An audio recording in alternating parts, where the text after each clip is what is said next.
आज हम world king यीशु TV में प्रभु यीशु के पवित्र बलिदान का मार्मिक विवरण युक्त आइवन डिसूजा के एक लेख का प्रसारण कर रहे हैं।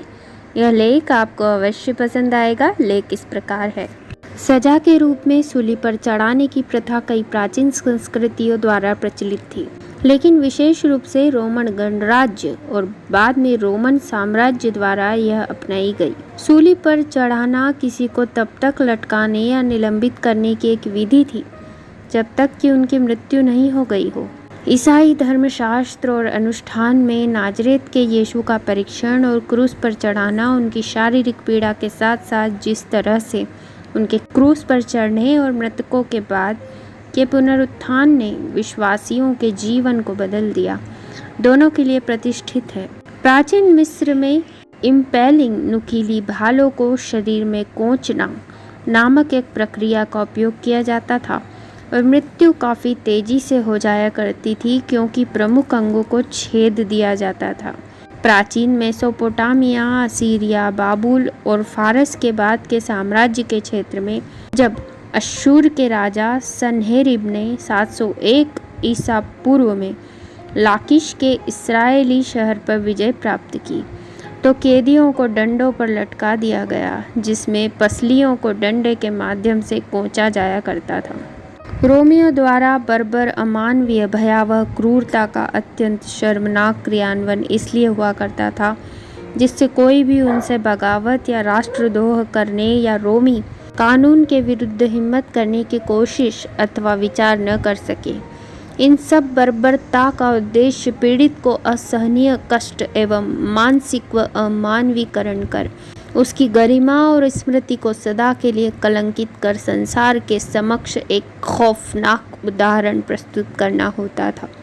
यह मनुष्य द्वारा खोजी गई अब तक की सबसे दर्दनाक मौत है और यहीं पर हमें कष्टदायी शब्द की व्याख्या देखने, महसूस करने एवं चिंतन करने का मनोभाव उत्पन्न करती है। यह मुख्य रूप से पुरुष अपराधियों के सबसे विद्वेषपूर्ण लोगों के लिए आरक्षित था।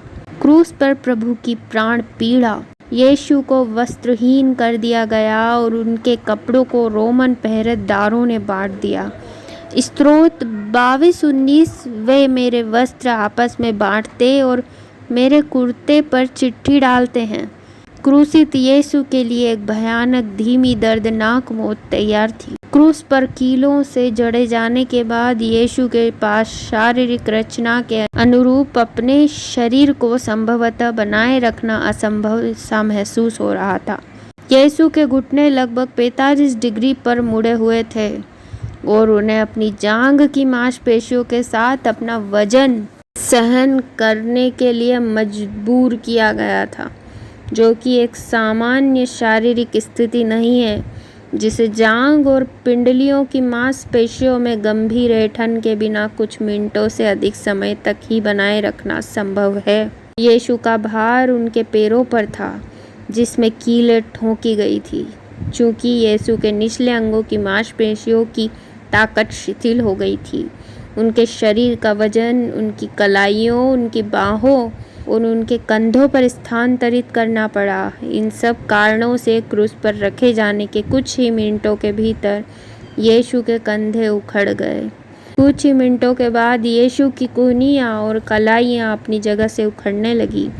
इन ऊपरी अंगों के विस्थानों का परिणाम यह है कि उनकी भुजाएं सामान्य से 9 इंच लंबी थी, जैसा कि कफन पर स्पष्ट रूप से दिखाया जाता है। स्त्रोत 22:15 मैं पानी की तरह बह गया, मेरी सब हड्डियां जोर से उखड़ गई हैं।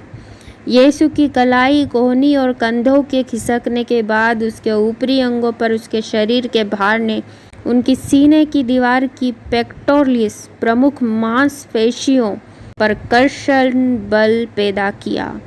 इन कर्षण बलों ने उनकी पसली को सबसे अप्राकृतिक अवस्था में ऊपर और बाहर की ओर खींचा। उनकी सीने की दीवार स्थायी रूप से अधिकतम श्वसन अवस्था की स्थिति में थी। सांस छोड़ने के लिए यीशु को शारीरिक रूप से अपने शरीर को बल देना आवश्यक पड़ रहा था। सांस लेने और छोड़ने के लिए यीशु को अपने शरीर को ऊपर उठाने के लिए अपने पैरों में कीलों को दबाना पड़ा। और अपने फेफड़ों से हवा निकालने के लिए अपनी पसलियों को नीचे और अंदर जाने देना पड़ा। इन सब कारणों से यीशु के फेफड़े अधिक शिथिल होते जा रहे थे। समस्या यह थी कि यीशु आसानी से अपने पैरों में कीलों को नहीं दबा सकते थे, क्योंकि उनके पैरों की मांसपेशियां 45 डिग्री पर मुड़ी हुई थी, बेहद थकी हुई थी, गंभीर ऐंठन में थी और शारीरिक रूप से शिथिलता की अवस्था में आने लगी थी। अब सूली पर चढ़ाए गए यीशु को शारीरिक रूप से सांस लेने के लिए अपने शरीर को लगभग 12 इंच की दूरी पर ऊपर और नीचे करने को मजबूर करना पड़ रहा था। सांस लेने की इस प्रक्रिया के कारण यीशु को कष्टदायी दर्द होता है, जो श्वासावरोध की अवस्था के साथ मिश्रित होता जा रहा था। जैसे जैसे समय बीत रहा था, यीशु का शरीर और अधिक शिथिल हो रहा था। अपने पैरों पर अपने शरीर का भार उठाने में असमर्थ और असहाय महसूस कर रहे थे। उनकी कलाइयों, कोहनियों और कंधों के जोड़ों का उखड़ना यीशु को असहनीय कष्ट दे रहा था और उनके सीने का आवरण छिन्न भिन्न होने लगा, जिससे उनको सांस लेने में और अधिक कठिनाई होने लगी। श्वास लेने की इस असहनीय कष्टदायक शारीरिक प्रक्रिया एवं कलाइयों, कोहनियों और कंधों की जोड़ों का उखड़ना यीशु के लिए अब दुखदायी प्रतीत हो रहा था। उनकी कलाइयों में उनकी दो टूटी हुई माध्यिका नसों का दर्द हर शारीरिक हरकत के साथ फूट पड़ा। रक्त उन कोड़ों के घावों के कारण था और पसीना उनके तीव्र गतिशील श्वास लेने की शारीरिक मजबूरी के परिणाम स्वरूप था। इस सब के दौरान वह पूरी तरह से वस्त्रहीन थे और यहूदियों के नेता उनके दोनों ओर के चोरों में से एक और भीड़ उनका उपहास कर रहे थे। इसके अलावा यीशु की अपनी माँ यह सब देख रही थी। शारीरिक रूप से यीशु का शरीर विपत्तिपूर्ण और अंतिम शिथिलता की एक श्रृंखला से गुजर रहा था, क्योंकि यीशु अपने फेफड़ों के पर्याप्त श्वास को बनाए नहीं रख सके। वह अब हाइपोवेंटिलेशन, अपर्याप्त श्वास की स्थिति में थे।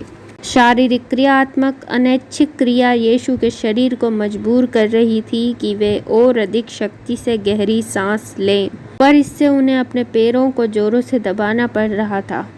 यीशु को इस तरह छटपटाते देख सैनिक लोग एवं शास्त्री और फरीसी यीशु की हंसी ठट्टा कर आनंद ले रहे थे। अब यीशु की हृदय की धड़कनें असामान्य रूप से तेज हो चली थी।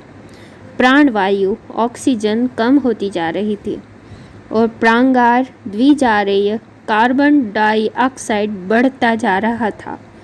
पकड़े जाने के बाद 15 घंटे हो चले थे और यीशु ने पानी तक ग्रहण नहीं किया था। शरीर से लहू और पसीना बह रहा था। शरीर शुष्कता एवं हृदय की असामान्य धड़कनें यीशु के शरीर को शिथिलता की ओर खींचे चली जा रही थी। यीशु ने अपने कथन के अनुसार उस खट्टी अंगूरी को अस्वीकारा।